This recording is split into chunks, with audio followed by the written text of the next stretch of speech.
Chers amis, Chanukah Sameach, très joyeux Chanukah à tous. Et justement, puisque nous sommes en pleine fête de Chanukah, on va parler aujourd'hui, on va retourner ce qu'on dit au basic, on va retourner à la source. On va comprendre dans les textes qu'est-ce que c'est Chanukah, pourquoi on fait Chanukah. Alors bien sûr, tout le monde connaît la fiole d'huile et tous les autres détails. On va voir ensemble justement le pourquoi du comment ça a été instauré cette fête. Hier soir à l'allumage de BC, quelqu'un me disait mais pourtant c'est une fête des Chachamim. Si c'est une fête des Chachamim, alors pourquoi on dit la bracha à chaque Yudeshanu mitzvotav et tzivanu? C'est pas dans la Torah. On va voir tous les détails justement. Quel est le message de la fête? Mais plus que le message, quelles sont les différentes lois? Quelles sont les différentes règles? Puisqu'on est toujours, comme d'habitude, dans ce cours du mardi, cours de Halacha. Et comme ça, les prochains, puisqu'on est à peine le deuxième jour, les prochains jours, on va savoir exactement quoi faire, comment évoluer et comment surtout avancer en cette fête de Chanukah. Alors on va voir la source, toutes les sources. Pourquoi d'abord on a fait la fête? Quels étaient les décrets? On est au temps du deuxième temple. Au temps du deuxième temple, c'était en 3616. Aujourd'hui nous sommes en 5782. Malchut Yavan qui était la royauté grecque, a fait plusieurs décrets sur le peuple juif. Des décrets qu'ils ont fait, qui étaient là pour faire du mal au peuple juif. Maintenant les décrets n'étaient pas des décrets de tuer le peuple juif. D'accord? C'était plutôt des décrets de les convertir et pour propager la culture grecque. Ils sont entrés au temple. Ils ont rendu un peu le temple. Ils ont annulé les sacrifices. Et ils ne nous ont pas laissé apprendre la Torah et faire les mitzvot. Ils ont tué des milliers de juifs. Ils les ont vendus en tant qu'esclaves. Ils ont décrété des décrets de mort sur tout celui qui allait circoncire son fils ou faire Shabbat. Ils obligeaient le peuple juif à amener des sacrifices pour l'idolâtrie et manger des interdits, des mets interdits. Beaucoup de juifs se sont opposés. Et à cause de ça, ils ont été tués, ce qu'on appelle la Kiddush Hashem, sur la sanctification du nom de Dieu. Ça, c'était au temps du deuxième temple. En l'année 3621, 5 ans plus tard, quand les décrets se sont renforcés énormément, et malheureusement, on a appelé jusqu'à tuer tout celui qui s'appelait un Yehudi, un juif, Matitya ou Matatias, le fils de Yochanan Kohen Gadol, le fils du grand prêtre. Il a décidé avec Messirut Nefesh, qu'on appelle avec don de soi, comme on l'a écrit dans Yom Yom, de se battre contre eux. On a parlé ça longuement dans le cours de Shabbat, qu'apparemment c'était pas logique. Une petite guérilla de quelques milliers de combattants contre un empire qui faisait la moitié du monde à l'époque, l'empire grec. Ils ont demandé de faire la guerre. Les Grecs sont arrivés à Modin, où il habitait Matitya. Modin, qui existe toujours aujourd'hui en Israël, à côté de Jérusalem. Et ils ont essayé de le forcer à faire ce que le roi lui demandait de faire. Il n'était pas d'accord. Un des juifs qu'on appelait les Mityavnim, qui veut dire ceux qui se sont soi-disant convertis aux Grecs, grécisés, il a pris ce qu'on appelle un chazir, un porc, et il l'a amené sur un autel pour l'idolâtrie. En deux mots, pour montrer comme quoi... Exactement. À ce moment-là, Matityahu il est venu et il a coupé sa tête. Il a tué les soldats grecs qui étaient là-bas, et c'est comme ça qu'a déclenché la guerre dans les Grecs et dans tout ce qui était la culture grecque à l'époque. Dieu a eu pitié sur son peuple. Après une guerre difficile, il y a beaucoup de miracles surnaturels. Les Hashmonaïm, les Hasmonéens, qui étaient peu et faibles, ont réussi à combattre. Ils ont réussi à combattre les armées, on va dire les bataillons grecs, qui étaient beaucoup plus nombreux, beaucoup plus forts. Ils avaient tellement d'armes et comment on appelle ça à l'époque, des chars. Et ils ont réussi à conquérir Jérusalem. C'était le 25 Kislev 3622. Et comme ça, on est revenu, le peuple juif est revenu en Israël pendant une période de 200 ans. Donc ça, c'est la première victoire. Et c'est la victoire d'ailleurs qu'on mentionne dans la Tfilah dans Al-Anissim. La victoire de Nitzachon HaMilchama. La victoire de la guerre. La victoire de la guerre. Après, il y a le deuxième miracle. Et le deuxième miracle, c'est la victoire du Pach HaShemen, de la fiole d'huile. Ce jour-là, quand les Hashmonaïm, les Hasmonéens sont rentrés dans le temple le 25 Kislev, ils ont voulu commencer à remettre le temple en route. Et malheureusement, ils ont vu que les Grecs avaient rendu impures toutes les huiles qu'il y avait dans le temple. Ils ont essayé de chercher de l'huile pure pour allumer la menorah. On n'était pas obligé, on va voir tout de suite après. Et ils ont vu qu'il y avait une seule fiole d'huile qui était fermée avec le tampon du grand prêtre, comme nous raconte l'Agmara. D'accord, l'Agmara Shabbat.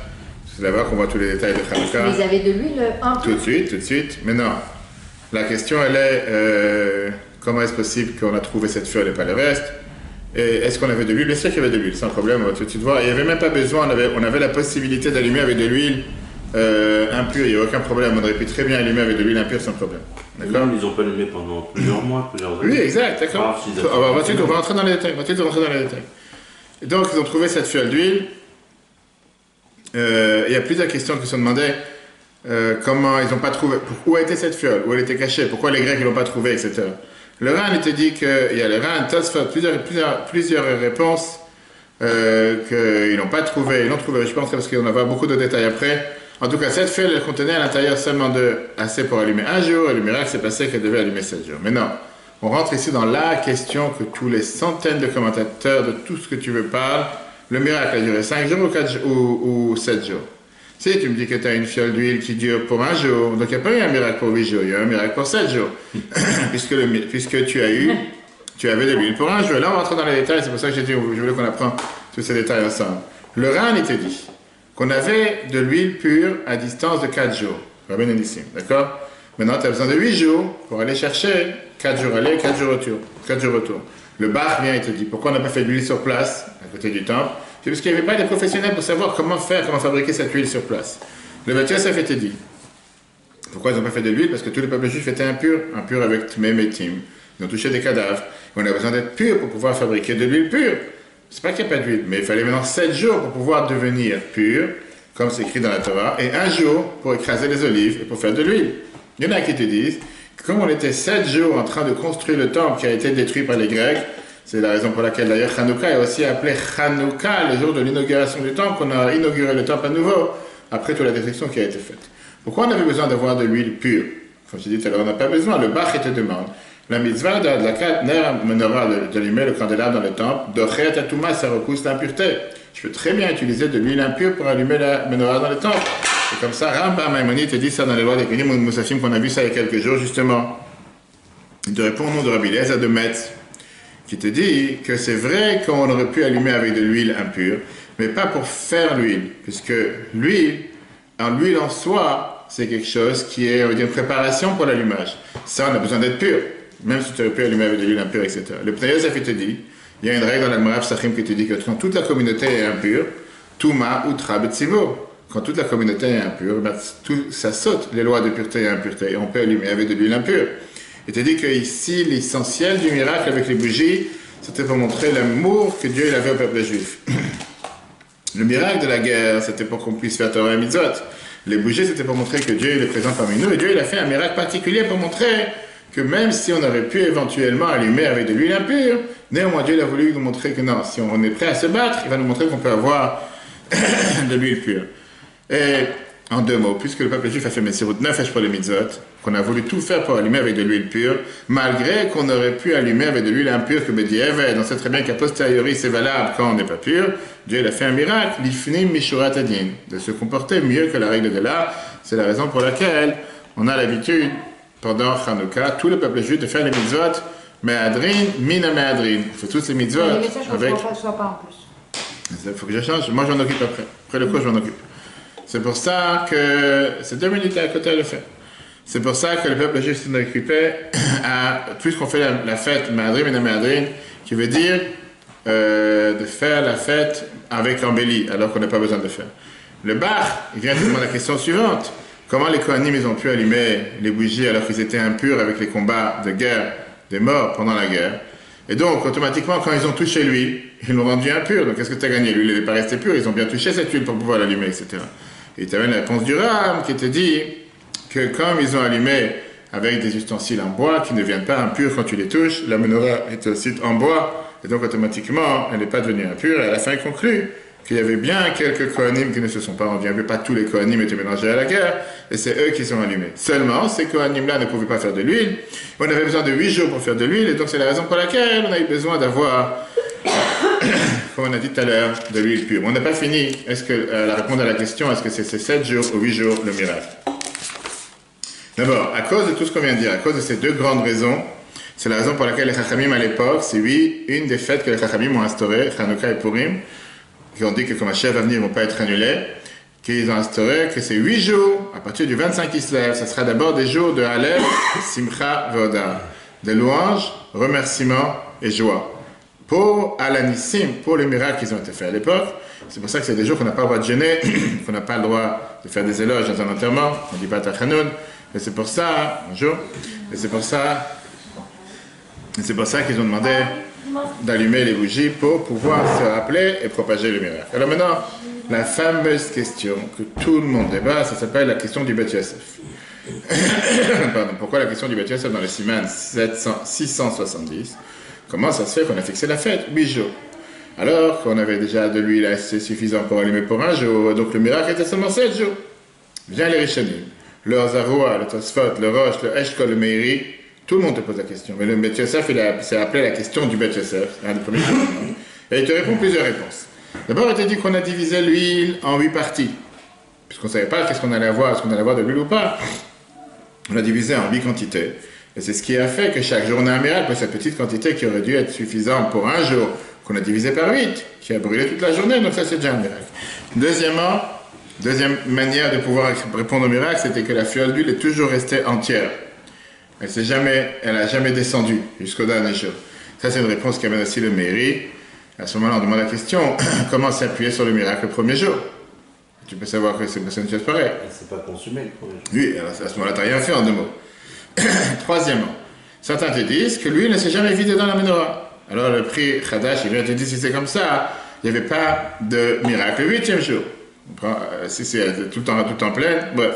Je veux dire, c'est sans fin les questions-réponses dessous. Toi, sur je te réponds que chaque jour se consumait un 8e. C'était divisé en 8, chaque jour se consumait un 8e. Je te réponds en disant qu'en vérité, le premier jour, c'est pas un miracle pour la fiole d'huile, on fait la fête. Premier jour, Raphaël qui sait pour la victoire de la guerre. Les 7 autres jours, c'est les 7 jours qui sont pour la fiole d'huile. Après, tu as encore 64 réponses sur cette question. Le rabbi te ramène ce qu'on pose des questions sur le Beth Yosef. Il y a plusieurs questions qui demandent qu'on n'a pas le droit d'allumer avec des shemen shelnes, on n'a pas le droit d'allumer avec de l'huile de miracle, et on n'a pas le droit d'allumer avec un keli qui n'est pas entier. Après ton calcul, ça veut dire que chaque jour ça diminue. On n'a pas le droit d'allumer, c'est comme faire un verre de kiddush sur un verre à moitié, on doit avoir un verre entier, etc. Et le rabbi te répond qu'en réalité, l'huile brûlée, consumée, mais néanmoins, elle restait entière. C'est ce qu'on appelle le paradoxe de ce qu'on appelle que tu peux avoir les deux ensemble, ça c'est un des miracles qu'il y avait dans le temple. Bien sûr, d'après la Chassidut et la Kabbale, on te dit que Hanouka s'est attaché avec le chiffre 8. Chiffre 8 montre ce qui est au-dessus de la nature. Le 7, c'est l'ensemble de la semaine. Comme je dis, il y a des réponses sans fin. Il y a des livres entiers qui sont faits juste sur cette question du Beth Yosef, la fameuse question 7 jours ou 8 jours. Viens la Gemara Shabbat, page 21b, et te dit que Kvaoum va Saoum Yamim Tovim va Alel Voda. C'est des fêtes qu'on a fixées pour les fixer en termes de remerciement et louange. Rambam te dit, Itkinu Chachamim. Les Chachamim, ils ont mis Baoto Ador, ils t'ont fixé qu'on est 8 jours, Yemé Simcha Ve'alel, en tant que jour de joie et jour de repos, des jours de remerciement. Dans la Gemara, on te mentionne seulement le miracle de la fiole d'huile, et dans la Tfila, on a l'habitude dans Alanissim de mentionner le miracle de la guerre. Rambam t'amène les deux choses ensemble. A priori, sur le miracle, la victoire de la guerre, on a fait la takana de remercier, puisqu'on sait très bien que dans le Alanissim, on ne mentionne pas du tout la fiole d'huile, on mentionne seulement la victoire de la guerre. Et pourquoi on allume les bougies? Sur le miracle de l'huile d'olive. Mais en réalité, on voit que les deux sont associés, on ne peut pas les dissocier l'un de l'autre. Là, Gemara, on te mentionne seulement le miracle de la fiole d'huile, et néanmoins, la Gemara te dit qu'on a fixé ces jours-là à l'Elvoda. Remercier Dieu. Pourquoi remercier Dieu? Remercier Dieu sur ce miracle. Et de là, la raison pourquoi même les femmes ont l'obligation, Chayavat Bener Chanukah, comme la Gemara Shabbat, page 23 te dit que Afhen Ayub et Otohanes, eux aussi ils ont participé au miracle, vous connaissez avec Yehudit, avec le fromage, on verra ça tout à l'heure, etc. Vient Rashi. Rashi te dit que le décret n'était pas seulement sur les hommes, le décret était aussi sur les femmes, qu'il voulait que les femmes mariées aient de rapport d'abord avec l'Empire grec, et par ça, le miracle s'est passé grâce à une femme. C'est très bien que l'allumage est aussi pour remercier au fait que les femmes ont été sauvées du décret des Grecs. Donc c'est pas un décret qui était que sur les hommes. Donc au final, si on résume, pour l'instant, le miracle a été fixé sur les deux points importants qui sont indissociables. D'abord, la guerre qu'on a gagnée. Deuxièmement, la victoire. Et deuxièmement, le miracle de la fiole d'huile. Ça, c'est par rapport à pourquoi cette fête. Rentrons maintenant dans les détails. Qu'est-ce qu'on doit faire? Quels sont les mitzvot de Hanouka? Mitzvah numéro 1. Mitzvah numéro 1, c'est la mitzvah de Hallel et Oda. Il n'y a pas de mitzvot matériel, comme on a à Purim. Puisque ce n'est pas une fête matérielle, c'était une fête plutôt spirituelle. Il n'y avait pas de décret pour tuer le peuple juif. Le décret, c'était d'anéantir, de détruire le peuple juif, pas de les tuer. On a une énorme importance pour Hallel Voda de remercier Dieu à Hanouka, puisque c'est comme ça que la fête a été fixée, comme j'ai dit à l'Almara Shabbat, page 21. Kvaoum Hallel Voda, et c'est la raison pourquoi dans la Tfila on te dit, à la fin de l'Anissim, Vekavu, Shmonat, Yemei Hanouka Elu, on a fixé ces 8 jours, le Hodot ou le Hallel, le Shimcha Gadol. On t'a pas dit de fixer ces 8 jours avec des Mishloach Manot, Matalot Haïvenim, Seuda, tout ça c'est Purim. Pourquoi? Parce que Purim c'était une fête matérielle, c'était un décret matériel. Là c'est un décret spirituel. On allume quand même. On va y arriver, hein, c'est spirituel sur les bougies, c'est spirituel, tu ne manges pas de bougies. C'est spirituel, une bougie c'est spirituel. Mais Hachem, on va y arriver tout de suite. Mitzvah de Rabbanan, première mitzvah que les Chachamim ont mis en place. Maintenant une seconde, je n'ai pas fini. Le Khatam Sefer te dit même que le devoir de remercier Dieu pour les miracles, le Rabbi en a parlé Shabbat dernier, il y a 30 ans, que de Hanouka on apprend l'importance de propager les miracles et de remercier Dieu pour les miracles qu'on a. Il te dit que c'est une obligation minatora. La Torah te donne l'obligation de remercier Dieu pour les miracles. Seulement, les Chachamim t'ont dit comment remercier par le Hallel et par Alanissim. Maintenant, il te dit si tu as le choix entre dire le Hallel ou allumer les bougies, dis le Hallel. D'accord? On verra tout de suite que allumer les bougies, c'est aussi pour remercier Dieu pour les miracles. Le fait qu'on a pu remettre la religion en place et reprendre le temple. Mitzvah des Chachamim, de lire le Hallel pendant 8 jours. Comme ça, écrit Rambam, Ilchot Hanouka, chapitre 3, Lacha 5. Les Chachamim, ils ont fixé aussi le devoir de dire Alanissim dans la Tfila et dans Birkat Hamazon. Pardon, comme c'est écrit dans la Gemara. Gemara Shabbat 21b. Kvaoum Hallel Voda, on l'a fixé avec Hallel et avec remerciement. Viens, Rashi, il te dit dire Hallel et dire Alanissim. Tu vois bien que pour l'instant, on n'aurait pas de parler de seulement qu'est-ce qu'on doit faire en termes de prière, et pas une autre obligation. C'est aussi écrit dans le Shulchan Aruch Siman 682. Le Alanissim, qui c'est qui a mis cette prière en place? Yochanan Kohen Gadol lui-même. Il y a à l'intérieur justement 124 mots, comme le compte numérique du mot Yochanan, qui était le grand prêtre. Comme ça, il écrit le Kolbo. Et le Rokar, qui te dit que puisque Yochanan Kohen Gadol était tellement humble, il a enlevé un mot. Il n'a pas mis le compte exact de ce qu'il aurait dû mettre 124 pour que ça soit comme le mot Kohanim, pas Kohen Gadol, etc. Shara Kolel était dit que l'Admor Azaken il a choisi de mettre Mechuker Etzonecha dans l'Alanissim, pas Me'al Chuker Etzonecha pour que ce soit la gematria, le compte numérique Yochanan, puisque nous on n'a pas le devoir de rendre Yochanan du Kohen Gadol, le grand prêtre, en tant que quelqu'un de humble. En tout cas, dans l'Alanissim il y a 2 parties. Il y a les détails des miracles de la guerre jusqu'à Biyad Asketoratecha, et après il y a Hallel Voda, le remerciement, ou le Chasita, le Shimcha Gadol, etc. On continue la suite. On a le devoir, puisque c'est des jours de Simcha et Hallel, Assur, le Aspid ou le Etanot. On n'a pas le droit de faire des éloges quand tu vas à un enterrement que Dieu nous en préserve. Et pareil, on n'a pas le droit de jeûner, même pas jeûner un demi-jeûne. Ceux qui ont l'habitude de jeûner un demi-jeûne, un marié qui se marie par exemple pendant la période de Hanouka, on a l'habitude en général de jeûner. On n'a pas le droit de jeûner pendant cette période-là, on ne fait pas d'éloges.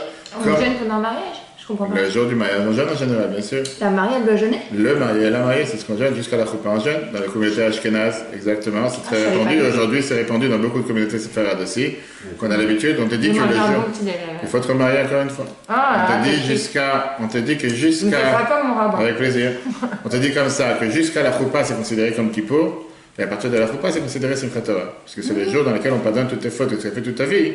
C'est une des raisons pourquoi les gens se marient tous les ans, des fois. Parce que quand ils font pas mal de fautes, ils veulent qu'on les fasse toute la faute encore une fois. Mais en tout cas, c'est pas seulement Ashkenaz, beaucoup de Sfaradim ont l'habitude de le faire, ils font les vidouilles, etc. Maintenant, comme j'ai dit, on a l'habitude, pareil aussi, de ne pas visiter les cimetières, puisque c'est des jours dans lesquels on ne dit pas Tachanoun, mais beaucoup sont Mekil, il faut savoir que beaucoup sont beaucoup plus légers dessus. On te dit que tu peux aller visiter un cimetière à condition que tu ne vas pas être amené à pleurer, pas dire une ashkava, pas dire une ashkava et pas non plus de faire des éloges dans les cimetières pendant ces jours-là, comme ça dit. Maintenant le Ben Ishraï te dit qu'on ne va pas dans les cimetières, le Gesher Achaim aussi. Beaucoup c'est écrit qu'aujourd'hui, beaucoup sont méquilles, sont beaucoup plus légers sur ça et permettent d'aller. Quelqu'un qui est endeuillé pendant cette année, pendant l'année de deuil, qui prie Chazan en général, il n'a pas le droit de prier le Hallel, le Hamoud. On a l'habitude en général, mais je prie tous les matins. Celui qui prie, il fait Chazan pour toute l'année parce qu'il est en deuil sur son père. Et dès que ça arrive le Hallel, il donne le Hamoud à quelqu'un d'autre fait le Hallel, et lui, il fait à sa place, comme ça on a l'habitude dans beaucoup de coutumes. Il n'a pas le droit d'être chez Sibour sur le Hallel ou il a pas sur le Hallel? Non, il n'a pas le droit de faire le Hallel. Non, il n'a pas le droit de faire le Hallel en tant que Shliach Sibour, il ne peut pas le faire en tant que. Il peut pas le faire, et il doit le faire, mais en tant que privé. Passons à la deuxième point important, une fois qu'on a parlé des prières, t'étouffe pas, une fois qu'on parle des prières, mitzvah d'allumer les bougies. Viens les Chachamim. Ils ont mis le devoir, la mitzvah, d'allumer les bougies chaque nuit pour se rappeler le miracle. Comme ça est écrit le Rambam, Ilchot Chanukah, chapitre 3, halakha 3. On m'a dit qu'il ba'em nerot, les harot ou le galot anes, pour propager et montrer le miracle, ce que je dis tous les soirs dans les allumages, hier soir avec le maire de Bussy à centre-ville, dimanche soir avec le maire de Ponto au centre-ville, et ce soir c'est du verre Fontainebleau. Pourquoi on allume à l'extérieur? C'est la seule fête qu'on a le devoir de faire Sem, Manès, de propager le miracle. Et pour remercier Dieu sur le miracle qu'il a fait avec nous, qu'on a gagné la guerre, et qu'on a pu remettre la religion en place, vas-y. Non, aucun rapport en vrai, mais par rapport aux allumages publics que tu fais, parce que tu parles de ça, un non-juif a le droit d'allumer une Hanouka complètement. Ah, la chamash, oui. Ah, juste le chamash. Juste le chamash, bien sûr, pas le reste. Voilà, oui, juste le je chamash. sais pas, je vois, mais en vrai, j'ai pas fait attention. Non, c'est juste le chamash. Avant les brachot, etc. Oui. Ah, tu fais le chamash avec le chamash, après on fait les brachot, bien sûr. Okay. D'accord. Exactement. La bougie qu'on appelle la bougie pilote, la bougie centrale. Il faut que tu saches, comme les gens ils disent, que le Lubavitch, c'est ce qu'il y a de plus proche de la religion. Le quoi, t'as dit? Le Lubavitch, c'est ce qu'il y a de plus proche de la religion. Comme ça, certaines personnes te disent. Non, bien sûr, c'est Shulchan Aruch, il n'y a aucun problème. Un non-juif peut allumer sans problème le shamash, n'importe quelle personne peut allumer le shamash. Maintenant, officiellement, c'est quoi cette mitzvah d'allumer les bougies? Apparemment, ça a l'air que c'est bien propager le miracle de la fiole d'huile. Mais regardons plusieurs règles, plusieurs détails. Rambam, dans le Chot Chanukah, le roi de Chanukah, chapitre 4, halakha 12, il vient te dire que mitzvah de Chanukah, c'est le Odi à Anes, pour faire savoir le miracle. Le Osif Bishvach Hakel, pour ajouter dans les louanges de Dieu. Veodaya le Alanissim Shasal, pour le remercier sur le miracle qu'il nous a fait. Deuxièmement, on n'a jamais vu, dans aucun endroit, dans aucune autre fête, qu'on va te demander de remercier Dieu pour les générations à venir pour un miracle qui a été fait pour faire une mitzvah, en deux mots. Avec le miracle de la fiole d'huile, on a pu allumer la menorah. Comme le Maral était dit, parce qu'ils ont eu un miracle, comment trouver l'huile. Pour ça, on doit faire Hanouka. Quel rapport? Tu as trouvé une fiole d'huile. Parce que ça devient toute la mitzvah de la journée. Des ça qu'on a besoin de remercier Dieu. C'est pas parce qu'on a trouvé la fiole d'huile. C'est secondaire de trouver une fiole d'huile, comme j'ai dit tout à l'heure. Mais c'est comme l'histoire du miracle sadique. Oui, tout à fait. Tu as bien compris, tu as bien rappelé. T'as vu? Pas seulement ça. Tu as dit que là, en réalité, c'est pas seulement par rapport à la fiole d'huile, c'est parce que Dieu nous a fait un miracle et pour le sauvetage que Dieu nous a fait. Non, il te dit, alors, Ikar Mashekavu Yomer Chanukah. Tu dis, si c'est comme ça, le Maral te dit clairement, c'est quoi la raison essentielle pour qu'on a fixé Chanukah? Les Juifs, Shayou, Menatzrim et Taïvanim. Parce qu'on a combattu les Grecs. Viens, le Rabbi te dit, le fait que quand tu dis Alanissim, tu parles pas seulement de Nisecha, tes miracles, mais tu dis Niflotecha, Velishotecha, tes merveilles et tes sauvetages. De quel sauvetage tu parles si c'est seulement la fiole d'huile? On est bien obligé de dire que la mitzvah de Chanukah n'est pas seulement un souvenir pour le miracle de la fiole d'huile. Bien sûr que c'est l'essentiel des bougies de Chanukah, mais pour tous les sauvetages que Dieu nous a fait à l'époque. Et aussi, il faut se rappeler le fait que l'allumage des bougies de Chanukah, c'est un souvenir pas seulement pour le miracle de la fiole d'huile, mais pour tous les miracles qu'on a eu à Chanukah. Donc c'est la raison pour laquelle Rabbi t'explique pourquoi on a trois langages dans Nerot Halalu. À chaque fois on nous dit Shuot, Nissim et Niflaot. Pourquoi on te dit ces trois différents langages? Tout d'abord, il te dit qu'il y avait la victoire des Chashmonaïm, des Hasmonéens dans la ville de Modine. Cette victoire, elle est considérée Yeshua. Pourquoi une Yeshua? Un sauvetage? Parce que c'est un sauvetage normal, qui n'était pas forcément miraculeux. Parce qu'à l'époque, ils n'étaient pas peu nombreux contre beaucoup de nombreux. C'est pas toute l'armée grecque qui est venue à Modine. Quelques soldats sont venus. Ça va? On a su s'en prendre avec eux. Après ça, il y a eu le miracle. C'est quoi le miracle? Qu'on a gagné la guerre. Beaucoup sont tombés dans les mains de peu. Ça, c'était la deuxième étape. Et après ça, on est arrivé à Beth Amikdash, on a trouvé au temple, on a trouvé cette fiole d'huile pure. Là, elle a brûlé pendant 8 jours. Ça, c'est déjà des niflaot, c'est déjà des merveilles. C'est la raison pour laquelle on a fixé la nissim, vers la niflaot, tchouot, on mentionne ces trois différents. Pareil, dans les Chad Shlomo, il te dit, quand on allume les bougies, l'essentiel, c'est de remercier Dieu sur les miracles. Et ça fait partie de l'essentiel de la mitzvah. Et c'est pour ça que quelqu'un qui allume les bougies doit se rappeler que pendant qu'il allume les bougies, il remercie Dieu pour les grands miracles. Maintenant, on sait très bien, c'est la raison pour laquelle aussi on a deux brachot. C'est pour ça que j'ai dit, on apprend dans les détails, c'est important de comprendre ce qu'on fait. Pourquoi on fait deux bénédictions? Tu n'as jamais vu que dans aucune autre mitzvah, on fait deux bénédictions? Quand tu allumes les bougies de Shabbat, madame, elle ne fait pas de bénédiction. Quand tu fais la Megillah, tu ne dis pas de bénédiction, etc. Donc pourquoi tout d'un coup, ici, tu as deux bénédictions? Qu'est-ce qui se passe? Première bénédiction, le Hadik Ner Chanukah. C'est la bracha de la mitzvah, la mitzvah d'allumer les bougies.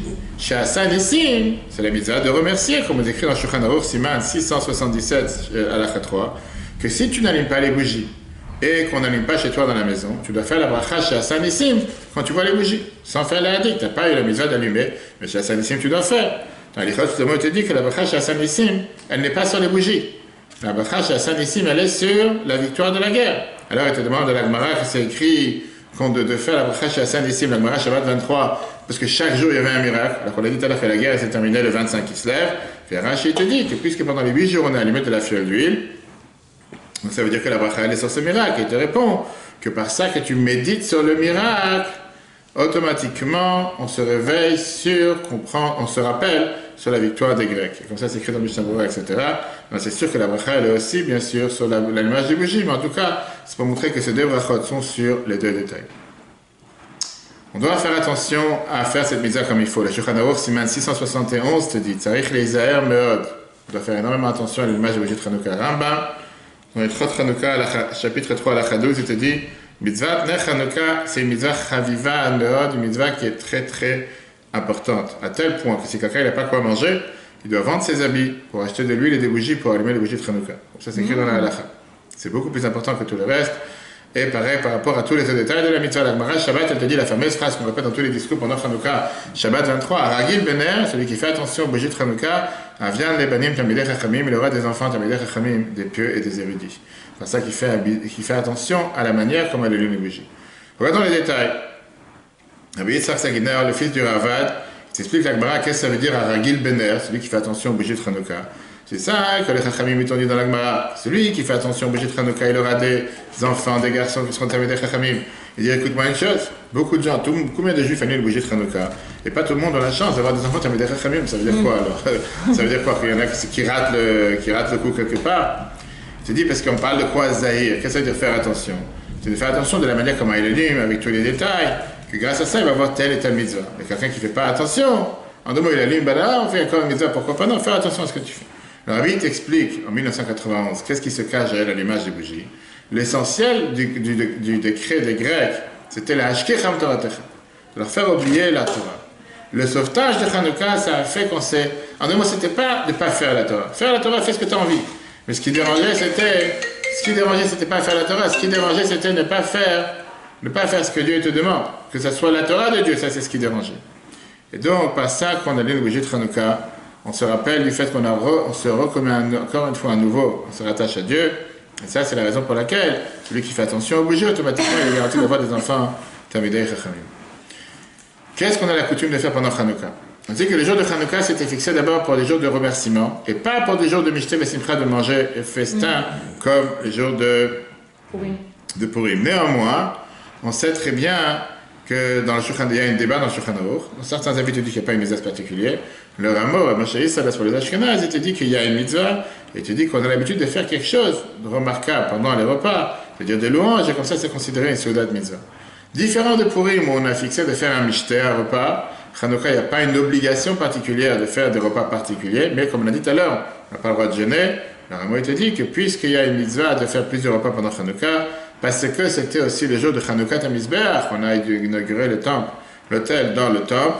On sait très bien que dans le Midrash Tantruma, c'est écrit que la construction du Mishkan s'est terminée pendant le mois de Kislev. Seulement Dieu, il a attendu jusqu'au mois de Nissan, où est né Yitzhak, et il a dit que Kislev, à la place, il va inaugurer la maison de Cheshbonai. Et c'est pour ça que pendant les jours de Hanouka, on a inauguré aussi le temple ce jour-là. C'est la raison pour laquelle on a l'habitude de faire des repas avec des louanges à Dieu sur le miracle, et c'est comme ça que c'est considéré sur date mitzvah. Pourquoi on n'a pas fixé un repas à Mishté Hanouka comme à Purim? Viens le Levush et te dit, parce que Purim, ça a été fixé de pouvoir détruire le peuple juif. C'est une mitzvah de se réjouir avec le corps en buvant et mangeant. Hanouka, qui était une victoire spirituelle, le décret c'était contre la pratique de la Torah. À ce moment-là, le devoir, c'est de fêter la fête spirituellement. Il y a encore beaucoup d'autres explications entre la différence entre Purim et Hanouka. Purim, le miracle était par le festin de vin. Hanouka, le miracle était avec les bougies. Purim, on a fait un festin, alors que Hanouka, les bougies. Il y a encore beaucoup d'autres explications dans Kaf HaChaim, etc. Deuxième point. Pour ça que... Laisse-moi les portables comme ça je vais réparer. Laisse-moi les je vais réparer. Sincèrement. C'est la raison pour laquelle... Viens, ben justement, c'est une raison pour... Là, il n'y a plus de protection. Viens le bar, il te dit que puisque Hanouka, l'essentiel c'est Avodah Shevelev, Hanouka, l'essentiel du décret c'était parce qu'ils n'ont pas travaillé comme il fallait. Ils n'ont pas servi Dieu comme il fallait. C'est pour ça qu'il y avait le décret d'annuler le service de Dieu dans le temple. Quand ils ont fait Tchouva, par ça qu'ils ont donné leur vie pour pouvoir aller éduquer les temples et allumer les fiole d'huile. On a fait le miracle aussi avec les bougies. Et donc c'est pour ça que le miracle c'est avec la prière, au dot, la halal, etc. Le shalom est écrit, c'est des jours importants pour avancer dans l'étude de la Torah. Il te dit, Rabbi, malheureusement, la majorité des gens, ils font bitul Torah, ce qu'on appelle. Ils n'apprennent pas la Torah pendant Hanouka en disant pour faire la fête, etc. Et ils perdent leur temps. C'est important de se réveiller et d'apprendre la Torah encore plus pendant les fêtes de Hanouka. Et surtout apprendre les lois de Hanouka. Le prix Megadim est écrit que les Grecs, ils ont voulu annuler du peuple juif la Torah et les mitzvot. Et c'est pour ça que Hanouka, particulièrement, on a le devoir d'apprendre la Torah et prier. Donc, Bishat Lévi de Rabbi Levitsa de Baditch avait été dit. C'est important que chacun qui s'appelle juif d'être assidu dans l'étude de la Torah, parce que ce sont des jours importants d'étudier. Et le Rabbi l'a rappelé plusieurs fois en 82, d'autres en 75, l'importance Hanouka d'intensifier dans l'étude de la Torah. Quatrième point, on a l'habitude aussi de manger des plats lactés pendant Hanouka, parce que le miracle a été fait par Yehudit, qui a donné des plats lactés à l'ennemi. C'était quoi l'histoire? On connaît l'histoire de Yehudit, la fille de Yochanan Kohen Gadol, qui a donné à manger au chef de guerre grec du fromage salé, ça doit c'était du camembert ou du roquefort, je sais pas, il a eu très soif, il a bu beaucoup de vin, il s'est saoulé, il s'est endormi, il a coupé sa tête et comme ça, tous les Grecs se sont enfuis. On ne sait pas exactement quand est-ce que s'est passé cette histoire. Le Ben Ishraï dans Vayesh avait dit que ça s'est passé il y a quelques années avant. Mais puisque c'était un des ennemis des rois grecs, et il a voulu aussi les convertir, c'est pour ça qu'on a fait ce miracle pendant la fête de Hanouka. Il y en a qui te disent, il y a trois avis dans le livre Tzemach David. Il y en a qui te disent que c'était au temps des Hashmonaïm, il y en a qui te disent que c'était au temps de Nebuchadnezzar. On ne sait pas exactement quand est-ce que s'est passé cette histoire. Les beignets. Où est écrit qu'il faut manger des beignets, le minag de manger des beignets ou des plats qui sont dans l'huile? Alors pour les Tunisiens et ceux qui mangent de l'huile toute l'année, je vais voir qu'est-ce qu'ils vont faire de spécial Hanouka, mais je dis que c'est Zecher, le Nes, Shenaase, Beshemen. Le premier qui est écrit qui mange des plats à l'huile pendant Hanouka, c'était Rabbi Maimon, le père de Rambam. Rabbi Moshe ben Maimon, le père de Rambam. Et il est écrit qu'on n'a pas besoin d'être léger dans aucune coutume. Et le minag, on a l'habitude de faire en arabe, il te dit que ça s'appelle des spinch, des choses pareilles, al spinch. Donc c'est exactement la même chose. Il dit c'est minag akadmonim, le père de Rambam, donc c'est plus de 1000 ans. On avait l'habitude de faire des plats dans l'huile pour se rappeler, pour remercier Dieu. Le Rabbi, il me rappelle ça en 92, en disant que minag Israël de manger des plats dans l'huile pour se rappeler le miracle de l'huile. Et une autre coutume, une autre raison qui est rappelée de Rabbi Shlomo Zalman Auerbach, que quand les Hashmonaïm, ils ont inauguré le temple, ils ont purifié ce qu'ils pouvaient, mais le misbeach, l'autel qui a été fait de pierre, ils n'ont pas pu le purifier, on ne peut pas le rendre caché, donc ils étaient obligés de le mettre de côté. Et donc ils ont mangé des plats dans lesquels il faut faire la bracha à la michia, parce que d'abord on dit la phrase ve'al misbechecha, et tes misbeach et tes temples, alors que dans les Birkat Hamazon, il n'y a pas al misbeach, donc heureusement il y avait des beignets. Okay. On a l'habitude de rajouter dans la tzaka, particulièrement pendant la fête de Hanouka, comme ça c'est écrit dans le Magen Avraham, sur Hanarour Siman 670, dit que les pauvres ont l'habitude de tourner dans les maisons le jour de Hanouka et demander la tzaka, et ça venait dans la halakha, dans Ketzur Shulchan Aruch et Mishnah Brura. Maintenant, Chabad, Rabbi a parlé de ça longuement en disant pourquoi on n'a pas vu chez les rabbins de particulièrement faire attention à la tzaka Hanouka. Rabbi dit que même si on n'a pas vu, c'est surtout important de le faire, et c'est quelque chose qui est bien à faire. C'est la raison pour laquelle on a l'habitude de ramener chaque année l'importance de donner Hanouka Gelt, l'argent de Hanouka, de Hanouka aux enfants. Et le but de donner de Hanouka aux enfants, c'est de les éduquer à donner la tzaka. Et la Bible dit dans 82, il y a beaucoup de choses qu'on ne fait pas comme les rabbins ils ont fait, et c'est pas pour ça qu'il ne faut pas le faire, c'est sûr qu'il faut le faire, etc. Septième point, la Bible a parlé plusieurs fois l'importance d'influencer ses amis et ses proches, d'allumer les bougies de Hanouka, de leur donner même une menorah en cadeau, comme on fait à Betravat Saneman depuis plusieurs semaines, encore ces jours, distribuer des centaines et des centaines de kits à des familles qui sont totalement isolées sur toute la Saneman et au-delà, pour permettre à tous les juifs d'allumer les bougies de Hanouka, et faire en sorte que dans chaque endroit où habitent les juifs, qu'ils allument la Hanoukia dans un endroit central, pour pouvoir faire le Pirsum Menissa, propager le miracle de la manière la plus grande. Il y a le huitième point, la coutume de pouvoir jouer à la toupie. Plusieurs raisons pourquoi jouer à la toupie. C'est raconté que beaucoup de grands du peuple juif jouent avec la toupie. Le Khatam Sofer joue avec ça, une histoire de Hanouka. Le Rabbeim raconte aussi sur eux, mais c'est écrit dans le Tamar Minagim, que Hanouka, on joue avec la toupie qu'on tourne vers le haut, et pour Purim, on joue avec le Kressel qu'on tourne vers le bas. Pourquoi? Parce que Hanouka, le miracle, il s'est passé d'en haut, de haut en bas, alors que Purim, c'est passé de bas en haut, parce qu'ils ont mis des sacs avec le deuil, la cendre. Et c'est pour ça que Hanouka, on dit Rafta et Driva, tu as combattu leur guerre. Purim, on dit Arav et Drivenu, que nous avons fait la guerre, etc. Ou bien on peut dire que Hanouka, le miracle, c'est un miracle surnaturel, Purim, c'était un miracle qui était habillé dans la nature. Apparemment, c'était un miracle naturel. D'ailleurs, et Pinchas c'était dit, sur la toupie, tu as les 4 lettres Nun, Gimel, Hei, Shin. Le Nun 50, Gimel 3, Shin 300 et 5 égale 358, Gematria Mashiach, compte numérique de Mashiach. Otsam Menagé Sharon te dit que la raison pourquoi on joue avec la toupie, parce que les Grecs t'avaient interdit d'apprendre la Torah. Quand ils venaient dans les maisons pour voir si les peuples juifs étaient en train d'apprendre la Torah, ils cachaient les livres et ils jouaient à la toupie. Il y a encore beaucoup de raisons, et des raisons pourquoi on joue avec la toupie. Dans des points pour aujourd'hui, on te dit que Minag Israël de donner de Mechanouka aux enfants, comme l'a dit tout à l'heure, la Bible demandait de donner l'argent chaque jour et de rajouter le 4 ou le 5e soir. Il faut expliquer aux enfants qu'on leur donne cet argent pour que ce soit la leur et aussi pour qu'ils puissent faire la mitzvah de tzedakah. Si Dieu veut, on verra après les règles et les lois, comment allumer quoi que ce soit. Mais en attendant, le cours sera replay sur l'application Torah et je rappelle à tout le monde ce soir à Fontainebleau, face au château de Napoléon Bonaparte, on aura l'allumage à 19h, demain soir à Noisiel, à Torcy, pour la communauté de Noisiel à Torcy à 19h à Noisiel, et les autres allumages et les autres activités du Bet Chabad. Et faites vos dons sur le site du Bet Chabad, Chabad77.org, rubrique Chanukah. Chanukah Sameach à tous, que des bonnes nouvelles. Le cours m'a rappelé sur les Torah et à très bientôt.